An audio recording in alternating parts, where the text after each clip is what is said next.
सभी को मेरा नमस्कार। और आज ये जैसा कि आपको पता ही है कि कोरोना काल के इस महामारी के दौर में किस तरह हम एक दूसरे से अपनी बातें, अपने बात विचार किस तरह से हम एक दूसरे से साझा कर सकते हैं।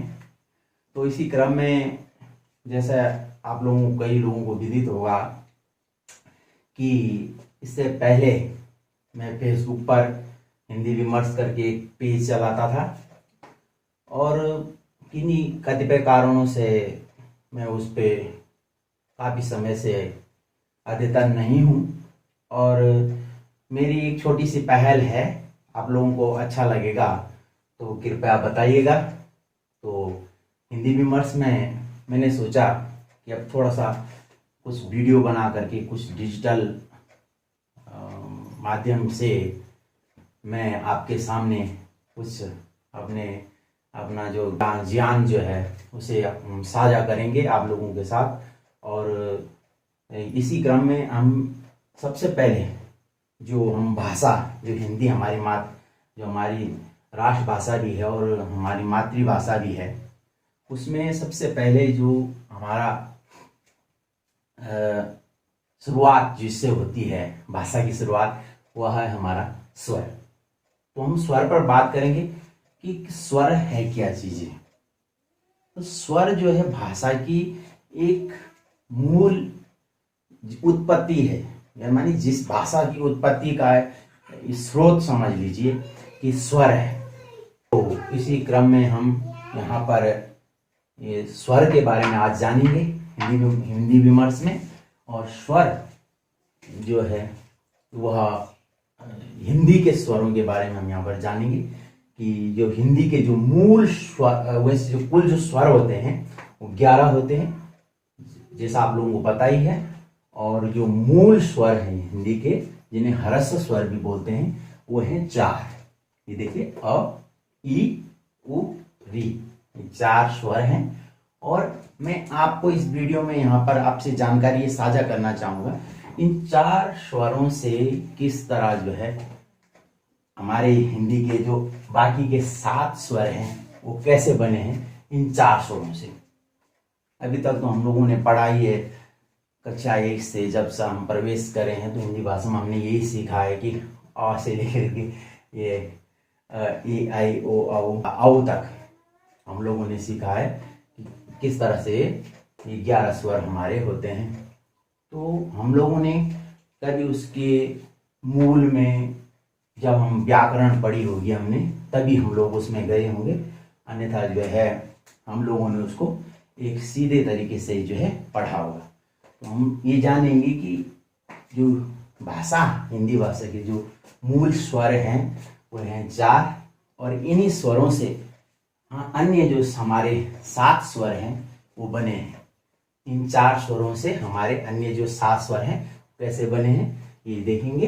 अ, ई, उ, री, ये हमारे मूल स्वर हैं। इन्हें ह्रस्व स्वर भी बोलते हैं। ह्रस्व का मतलब जिनका उच्चारण में बहुत कम समय लगता है हमारा, ऐसे स्वर जिनके उच्चारण में हमें अत्यल्प समय लगता है उन्हें ह्रस्व स्वर कहते हैं।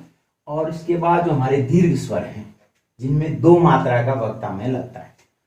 तो स्वर आप लोगों ने देखा ही होगा कि स्वर चाहे किसी भी भाषा का हो, चाहे आंग्ल भाषा का स्वर हो, चाहे हिंदी भाषा के स्वर हो, आपने देखा होगा, कभी गौर किया होगा, एक जो बच्चा होता है सबसे पहले वह स्वर ही बोलता है। सबसे छोटा बच्चा जब पैदा होता है हमारे घर में, आप लोगों ने देखा है, सुना भी होगा, वह इन्हीं स्वरों को ज्यादा बोलता है। अ, ई, उ, आप लोगों ने देखा जो रोता है, आ इस तरह से रोता है, तो अ ही बोलता है। या हम कहीं गिरते हैं या हमें कहीं हम कष्ट में होते हैं तो हम वहां पर सीधा व्यंजन बोलने नहीं लग जाते कि क, ख, ग, घ, इस तरह से हम जो है क, ख, ग, घ इस तरह नहीं बोलने लग जाते। हमें वहां पर अ या ई, जैसे कहीं पर गिर गए, चोट लगती है, वहां पर ई, अ ऐसे जैसे शब्द हमारे निकलते हैं, क्योंकि ये स्वर जो है वह हमारे मुख से अबाध गति से निकलता है। और यही स्वर की परिभाषा है। स्वर जो है मुक्त होते हैं और इनको ये किसी के बोलने में जो है, इनके बोलने में कोई भी किसी प्रकार की हमको कोई परेशानी नहीं होती। हम बहुत ही सहज ढंग से इसे अभिव्यक्त कर पाते हैं। ये स्वर होते हैं। ये स्वर ये बोलने में किसी अन्य वर्ण की मदद से नहीं बोले जाते हैं। ये बिल्कुल अबाध निर्बाध गति से हम इन्हें बड़ी सहजता के साथ बोलते हैं। तो अभी मूल प्रकरण पे हम आएंगे। थोड़ा सा हमने स्वर के बारे में बताया। तो हमारे ये मूल स्वर हैं, इनसे देखिएगा आप इस तरह से अ से जो है, जो हमारा अगला दीर्घ स्वर है जो वो आ किस तरह से बना है। हम सबसे पहले ये आ की उत्पत्ति देखेंगे। जो ये आ है ये किस तरह से बना है, तो हम इसी के नीचे में यहाँ पर लिखूंगा कि अ और धन अ, इन दोनों से मिल करके ये आ बना है। इसके बाद हमारा जो अगला दीर्घ स्वर है वो है हमारा ई, दीर्घ स्वर, यानी जिसे बोलने में 2 मात्रा का समय जिसे लगता है। ये देखिए आप, ई प्लस ई बराबर ई। अब एक दूसरा दीर्घ स्वर हमारा ऊ, ये ऊ प्लस ऊ बराबर ऊ। एक यहाँ पर जो री है वो वैसे हिंदी भाषा में तो री भी नहीं प्रयुक्त होता, लेकिन संस्कृत भाषा में ये प्रयुक्त होता। आप लोगों ने देखा होगा री और इसके नीचे री, तो 2 री मिल करके ये बनता है, तो ये री हो गया। लेकिन हम लोग हिंदी भाषा में आ ई उ ये हमारे हिंदी भाषा में प्रयुक्त होते हैं। बाकी जो ये री है यह हमारा संस्कृत भाषा में प्रयुक्त होता है अधिकांश। तो ये हमारे 4 और ये आ ई उ, तो ये 4 और मैं इसको हटा देता हूं यहां से, ये 3 है। तो यहां पर 3 हमारे दीर्घ स्वर हो गए। अब आपने देखा होगा कि ये दीर्घ स्वर आ की उत्पत्ति क्या हुई है, अ जमा अ बराबर आ, ई जमा ई बराबर ई, ऊ जमा ऊ बराबर ऊ। ये हमारे 3 दीर्घ स्वर हो गए और 4 3 7 और बचे 4। तो 4 जो स्वर है हमारे वो है संयुक्त स्वर। वो संयुक्त स्वर कहलाते हैं हमारे 4। उन संयुक्त स्वरों की उत्पत्ति कैसी हुई है, उन्हें कैसा उनकी उत्पत्ति हुई ये भी हम लोग जानेंगे। जो हमारा इसके बाद आता है ऊ के बाद वो आता है ए के बाद हमारा जो अगला स्वर संयुक्त स्वर आता है वो आता है ए, फिर आता है ओ, फिर आता है हमारा आओ। ये हमारे 4 संयुक्त स्वर और हो गए। अब हमें इनकी व्युत्पत्ति जाननी है कि अए आई अए आओ आओ। इसमें हम उच्चारण भी जानेंगे किस तरह से इनके ये उच्चारित होते हैं। ये देखिएगा आप लोग, अ प्लस ई, आ जमा ई बराबर आई। तो ये इसका उच्चारण जो होगा वो आई होगा। इसके बाद ये जो आई, तो अ जमा ये आ जाएगा इसके आगे आई। इसका उच्चारण क्या होगा आई। जो आई है वो बना अ प्लस अ जमा ई, और जो ए बना है वो अ धन ए से बना है। उसके बाद हम चलेंगे ओ पर। तो ओ हम देखेंगे कि ओ अ जमा उ, आ जमा उ बराबर औ औ औ। अब देखेंगे यहाँ औ जो है वह बना है अ जमा ओ से, आ जमा ओ से ओ। इसका उच्चारण भी वैसे ही होगा। तो ये 4 और हो गए। ये कुल मिलाकर के हमारे कुल कितने हो गए हमारे ये स्वर, ये हो गए 11। इस तरह से जो है इनकी उत्पत्ति हुई है। तो एक बार हम पहले पुनः समझ लेंगे एक बार कि जो स्वर की व्युत्पत्ति का हमारा ये आज का जो टॉपिक था वो स्वर की व्युत्पत्ति का। कि आप लोगों को पता ही है हिंदी भाषा में जो हमारी जिसकी लिपि देवनागरी है और स्वर जो हैं जो हिंदी भाषा के वो क्या है 11 है। कई लोगों के अभी मन में ये बात आ रही होगी कि यहाँ पर हमने तो ये भी पढ़ा था कि अंग और अह, तो इसकी चर्चा हम बाद में करेंगे। ये जो है स्वरों में नहीं गिने जाते हैं, ये जो है अयोगवाह कहलाते हैं, अयोगवाह। ठीक है, इसके बारे में हम आगे चर्चा करेंगे अगले टॉपिक में। जब अगला टॉपिक होगा उसमें हम इस बात की चर्चा करेंगे। एक बार हम पुनः यहाँ पर देख लेंगे जो हमारे मूल स्वर हैं जिनको ह्रस्व स्वर बोलते हैं वो है अ, ई, उ, री। ये 4 जो है ह्रस्व स्वर है हमारे। ह्रस्व यानी जिनको बोलने में अत्यल्प हमारा समय लगता है, ह्रस्व स्वर कहते हैं इनको। और आसु स्वर भी कह सकते हैं आप इनको। ये है हमारे ह्रस्व स्वर अ, ई, उ, री, यानी जिनको कहने में जिनको उच्चारण करने में हमें एक मात्रा का समय लगता है। उसके बाद दीर्घ स्वर है हमारे अ, ये अ जमा अ दोनों से मिलकर के यानी 2 ह्रस्वों को मिलकर के एक दीर्घ स्वर बना है आ।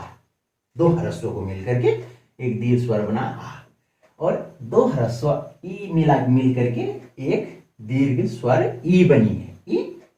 ई उ उ तो अ ई उ, आ ई उ यानी 3 हमारी ये और स्वर हो गए। तो 4 और 3 हो गए 7।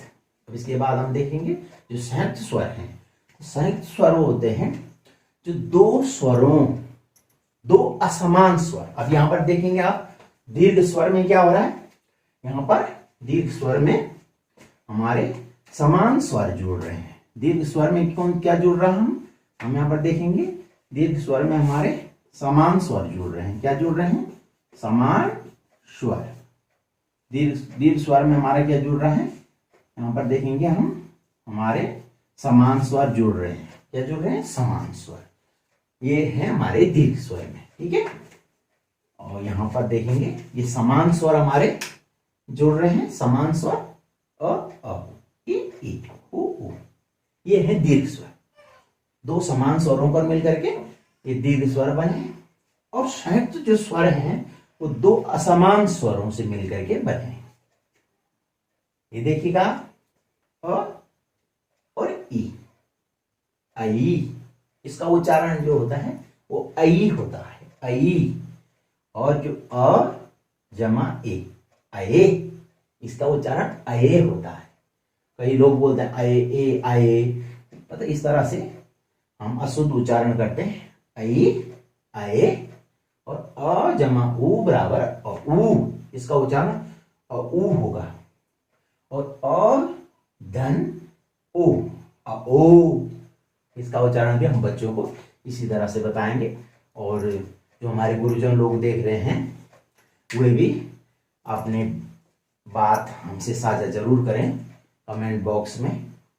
और जो हमारे छात्र या भूतपूर्व छात्र अगर वो भी देख रहे हैं तो वो भी इस पर अपनी बात रख सकते हैं। और आप लोगों को ये वीडियो कैसा लगा इस बारे में आप अपनी राय जरूर रखें। तो ये हमारा आज जो है स्वर का जो है टॉपिक वह पूरा हुआ। और अभी थोड़ा सा इसके बारे में मैंने जिस शुरुआत में आपसे कहा ये जो है भाषा स्वर जो है वह भाषा का की मूल उत्पत्ति का कि भाषा की उत्पत्ति कहाँ से हुई है, उस स्वरों से। तो अभी हम इसके बाद हम जो अगला जो प्रकरण आएगा हमारा वो व्यंजन का आएगा। और जो हम हिंदी में कुल कितने वर्ण हैं इसके बारे में भी हम चर्चा करेंगे आगे के टॉपिक में। आज का टॉपिक जो है हमारा यही था कि जो हमारा स्वर है जो भाषा की मूल इकाई है स्वर के बारे में हमने जाना कि स्वर जो है हमारी जिंदगी का अहम अंग है। और स्वर जो है आपने देखा होगा, स्वर हमको किसी से हम जो औपचारिक शिक्षा जब लेते हैं तभी उस संबंधित भाषा के स्वर हम सीखते हैं, लेकिन जो हमारी मातृभाषा के जो स्वर हैं वो हम कहीं उसके लिए कोई हमको विशेष कोई औपचारिक शिक्षा नहीं लेनी पड़ती, वो हमारे जन्मजात हमारे मुंह से निकलते हैं। जैसे मैंने आप लोगों को बताया, जब हम दुख में होते हैं तो हम यही बोलते हैं अ ई। जब हम गिर गए कहीं पे तो हम बोले ई, इस तरह से हमारे मुंह से स्वर निकलते। और छोटा बच्चा होता है, जब जन्म जैसे ही उसका जन्म होता है वहाँ सीधे यही ऐसे ही बोलता है आ।